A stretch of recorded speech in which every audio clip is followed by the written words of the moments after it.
ഏതൊക്കെ വഴിക്ക് ലോക്സഭാ തെരഞ്ഞെടുപ്പ് ഫലം അനുകൂലമാക്കാൻ പറ്റുമോ ആ വഴികളെല്ലാം തേടുകയാണ് BJP ഇപ്പോൾ ചെയ്യുന്നത്. അത് നേരിട്ടാണെങ്കിലോ പത്രമാധ്യമ ദൃശ്യങ്ങളിലൂടെ ആണെങ്കിലോ സമൂഹ മാധ്യമങ്ങളിലൂടെ ആണെങ്കിലോ ഒന്നും BJPക്ക് മടിയില്ല. കഴിഞ്ഞ ദിവസം ഇത് സംബന്ധിച്ച് പുറത്തു വന്ന ഒരു റിപ്പോർട്ടിൽ ഇക്കാര്യം അടിവരയിട്ട് പറയുന്നുമുണ്ട്. പല ഞെട്ടിക്കുന്ന വിവരങ്ങളും അതിന് പിന്നാലെ പുറത്തു വരുന്നുമുണ്ട്. വെറും രാഷ്ട്രീയ പ്രചാരണ പരിപാടികൾ മാത്രമേ കയ്യിലുള്ളൂ എന്ന് കരുതി പ്രതിപക്ഷം BJPയെ എഴുതിത്തള്ളിയാൽ വലിയ അപകടമാണ് പ്രതിപക്ഷത്തെ കാത്തിരിക്കുന്നത് എന്നും പറയേണ്ടി വരും. അത്രമാത്രം സമൂഹ മാധ്യമങ്ങളെ ഒരു ടൂളായി BJP ഉപയോഗിക്കുന്നുണ്ട്. തങ്ങളുടെ ഇലക്ഷൻ മാനിഫെസ്റ്റോ പ്രചാരണത്തിന് വേണ്ടി മാത്രമല്ല, വെറുപ്പിന്റെ രാഷ്ട്രീയത്തിനാണ് സമൂഹ മാധ്യമങ്ങളിലൂടെ BJP പുറത്തുവിടുന്നത്. ഒരു ഉദാഹരണം പറയാം. ഇക്കഴിഞ്ഞ കർണാടക നിയമസഭാ തെരഞ്ഞെടുപ്പ് പ്രചാരണ കാലത്ത് 25-കാരനായ സച്ചിൻ പാട്ടീൽ എന്ന ബാങ്ക് ഉദ്യോഗസ്ഥന്റെ മൊബൈൽ ഫോണിലേക്ക് ദിവസേന 6 വാട്സാപ്പ് ഗ്രൂപ്പുകളിൽ നിന്നായി 120ഓളം രാഷ്ട്രീയ മെസ്സേജുകൾ വരുമായിരുന്നു. അതിൽ പറയുന്നത് ഇങ്ങനെയാണ്: മുസ്ലിങ്ങൾ 40 ഹിന്ദുക്കളെ കൊലപ്പെടുത്തി, ഹിന്ദു പെൺകുട്ടികളെ മുസ്ലിം യുവാക്കൾ പ്രണയിച്ച് വിവാഹം കഴിച്ചു, ഇസ്ലാമിക് സ്റ്റേറ്റിൽ അംഗങ്ങളാക്കുന്നു, BJP ഉണ്ടെങ്കിൽ മാത്രമാണ് നിങ്ങളുടെ കുട്ടികൾ ഇവിടെ സുരക്ഷിതമായി ജീവിക്കൂ തുടങ്ങിയവയാണ് അതിലെ കണ്ടന്റുകൾ. മംഗളൂരുവിലെ ഒരു ചെറു ഗ്രാമത്തിൽ നിന്നുള്ള സച്ചിൻ പട്ടേൽ അത് അന്ന് വലിയ പ്രശ്നമാക്കി ഉയർത്തിവിട്ടിരുന്നു.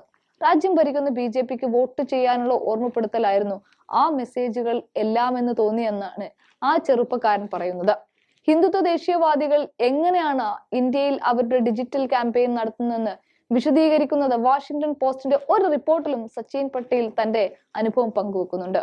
BJPയും അനുബന്ധ ഹിന്ദുത്വ ദേശീയ സംഘങ്ങളും അവരുടെ രാഷ്ട്രീയ ലക്ഷ്യങ്ങൾക്കും പ്രത്യയശാസ്ത്ര പ്രചാരണത്തിനും ലോകത്തിലെ ഏറ്റവും വലിയ ജനാധിപത്യ തെരഞ്ഞെടുപ്പിൽ തങ്ങൾക്കുള്ള ആധിപത്യം ഉറപ്പിക്കാനും ആഗോളതലത്തിൽ തന്നെ സോഷ്യൽ മീഡിയയെ ഉപയോഗപ്പെടുത്തുന്നുണ്ടെന്നാണ് വാഷിംഗ്ടൺ പോസ്റ്റിന്റെ റിപ്പോർട്ടിൽ ചൂണ്ടിക്കാണിക്കുന്നത്.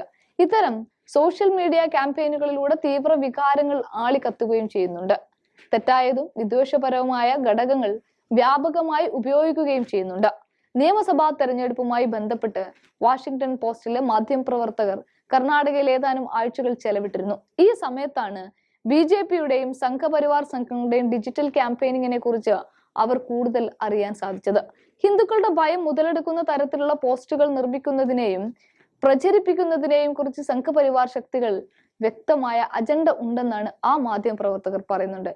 വിശാലമായ വാട്സാപ്പ് ശൃംഖല വഴി വരാനിരിക്കുന്ന ലോക്സഭാ തെരഞ്ഞെടുപ്പിൽ രാജ്യത്തുടനീളം അവരുടെ പ്രചാരണങ്ങൾ നടത്താൻ 1.5 ലക്ഷത്തോളം സോഷ്യൽ മീഡിയ ജീവനക്കാരെയാണ് തയ്യാറാക്കിയെടുത്തിരിക്കുന്നത്. BJPക്ക് നേട്ടമുണ്ടാകുന്ന തരത്തിലും എതിരാളിയായ കോൺഗ്രസിനെ അപകീർത്തിപ്പെടുത്താനും ലക്ഷക്കണക്കിന് ജനങ്ങളിലേക്ക് സന്ദേശങ്ങൾ എത്തിക്കാനും അവർ ഈ സൗകര്യങ്ങൾ ഉപയോഗിക്കുകയാണ്. BJPയുടെ ഔദ്യോഗിക ഓൺലൈൻ ക്യാമ്പയിനിങ് സമാന്തരമായാണ് ഇത്തരം നിഴൽ പ്രചാരണങ്ങൾ നടക്കുന്നത്. മൂന്നാം കക്ഷികൾ എന്നറിയപ്പെടുന്ന കണ്ടന്റ് ക്രിയേറ്റർമാരുമായും ട്രോൾ പേജുകളുമായൊക്കെ രഹസ്യമായ സഹകരണവും BJP നടത്തുന്നുണ്ട്. ഇത്തരക്കാർ വാട്സാപ്പുകളിൽ വൈറലാകുന്ന വിദ്വേഷജനകമായ പോസ്റ്റുകൾ ഉണ്ടാക്കുന്നതിൽ മിടുക്കരുമാണ്. രാജ്യത്ത് 14% മുസ്ലിം ജനവിഭാഗത്തെ മോശമായും തെറ്റായും ചിത്രീകരിച്ചുകൊണ്ടാണ് അവരുടെ പോസ്റ്റുകൾ എന്നത് വാഷിംഗ്ടൺ പോസ്റ്റ് പറയുന്നുണ്ട്.